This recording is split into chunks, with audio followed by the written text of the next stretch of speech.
Hello there and welcome back to my channel. Thank you so much for joining me. My name is Kat and I have a bachelor's in nutrition and I'm working in my internship currently to get both my credentials as a registered dietitian and my master's in nutrition diagnostics. And today I'm going to be talking about how to actually start eating healthier. Let's get into it.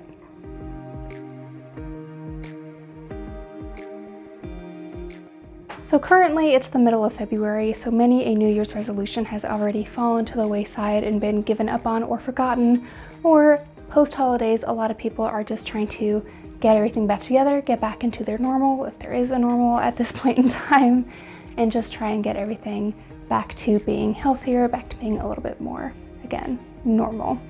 Now, I personally don't really like New Year's resolutions all that much. I made a whole video about it, you can check it out after this one. But I wanted to make this video now, hoping that people who had maybe already given up on eating healthier as a resolution maybe would stumble across these videos and get some ideas for how they can kind of get back on that wagon and actually do something that is going to work for them in the long term. So, first of all, what I want to talk about is eating healthier isn't a particularly great goal because it isn't very specific. What does eating healthier actually mean? A lot of people say they need to start eating healthier, say they want to start eating healthier, things like that, without actually having a clear picture in their mind of what that means. And if you do try and think about it, you might start thinking of, oh, like probably a person who doesn't eat things with a whole lot of flavor. They probably eat salads or have a green smoothie for breakfast and, sort of an exaggerated picture like that. When in reality, you don't have to eat like a health nut to eat healthier. In fact, smaller changes that look a lot closer to the diet that you have now are what are really going to take your diet and start slowly transforming it into something that is going to serve you better in the long term. And of course, the problem with thinking of, oh, I need to eat healthier and having that sort of nebulous idea is that it doesn't actually give you anything to act on. Or even worse is that it makes you feel like you need to overhaul your entire life and change everything right now, and you're never going to eat anything that you like ever again, and it's all just going to be salads and smoothies and lean meat with lemon juice on it for the rest of your life. But again, let's back it up and let's start talking about ways you can actually make some small changes that will work for you for a long time and help you feel better. So, like I said, small changes are what you're going to want to be aiming to make. You're going to want to make small changes that you can A, actually do, B, are willing to do and are willing to do long term. If you don't like green smoothies and you think, well, I need to eat healthier, I should start having green smoothies for breakfast, you're never going to want to do it because you just don't enjoy the taste. So choose small goals that you actually enjoy doing or will at least be willing to do frequently enough. And here's the other key part. Choose something that you can still do on a day that you are busy and stressed. So for example, if you want to just start drinking less soda, how about you have a drink of water before you can have a drink of soda?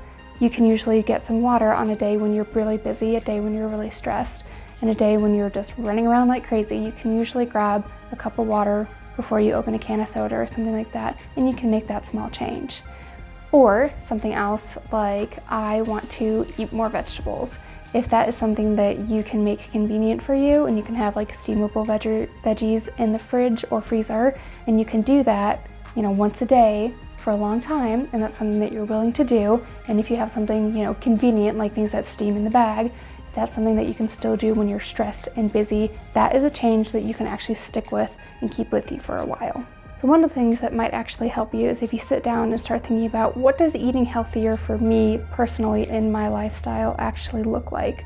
Do I cook for myself already, or do I eat out a lot? Do I know there are some veggies I enjoy? Do I know there are some fruits that I enjoy? What are the things that I like that I consider healthy? What are things that I don't like and I'm never gonna like? You don't even need to revisit those things if you know you really don't like them. But start thinking about things that you know that you can do or that you do like if you really enjoy carrots, something like that, or even asparagus, think, yeah, I like that, I can start bringing that into my diet more. Start thinking about what healthier food you actually like and are willing to put in. One of the other things that can really help is just having a plan. Know what you're going to eat throughout the day, or at least have a backup plan. So for example, my breakfast most days is the same. I am that person who has a smoothie. But you don't have to. You can have oatmeal, you can have pancakes, you can have scrambled eggs, you can have something completely different. So I, again, am that person who has a go-to breakfast that I always have the supplies for on hand, and I know what my breakfast is going to be. And if I don't have that in the house, then I do have oatmeal that I can just microwave up, throw some peaches and almond butter in there, and I'm good to go. I know what breakfast is going to look like. Same kind of thing for lunch. I tend to meal prep, so because I'm at rotations and I have to bring my lunch in with me, or I have to buy something, and I don't like to buy something because I'm a broke college kid, but I know what I'm going to eat because I have made it the night before or the Monday before or whatever. But I always know what those meals look like for me because I tend to pick a protein, a vegetable, and a starch, and then some kind of sauce or seasoning. That is always how I think to build my meals. So I usually have, like broccoli or something, tofu or beans since I don't eat meat, and then rice or quinoa or a baked potato or something like that. So I know what my meals are going to look like. So when I go, oh, I need to prep food for this week, I know already the very basic outline of what I'm going to eat already. And if you're not the kind of person who likes to have the same thing every single day for lunch, because I get tired of having the same thing. If I've prepped for, servings of something, by the third or fourth day, I'm over it. I'm really tired of it. One thing you can start to do is make enough of your dinner to have leftovers on purpose for lunch the next day, or even just prepping all the food that is going to be for lunch the next day. So it's easier to just grab and go in the morning, or to make the morning of and then pack it and take it with you.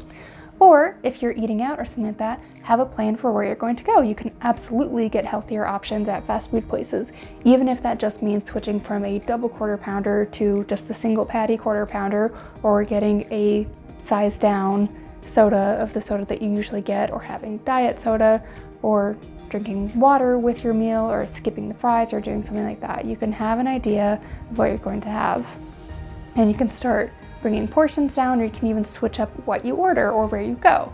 So places like Noodles and Company, Panera, Chipotle, there are a lot of places where you can actually get pretty healthy, pretty decent options at fast food places. Like Chipotle, you can do really well there because it's like meat for most people, sofritas for me, and beans and rice and fajita vegetables and things like that. So there are absolutely quick, convenient places that you can go. You don't have to be a meal prepping machine to be eating healthier or to start improving what your diet looks like already.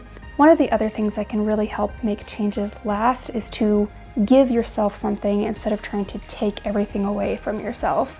So like I mentioned earlier, if you think I'm gonna have a cup of water before I have my soda, I'm having water and soda. I'm adding water as something to give to myself because I know it will benefit me.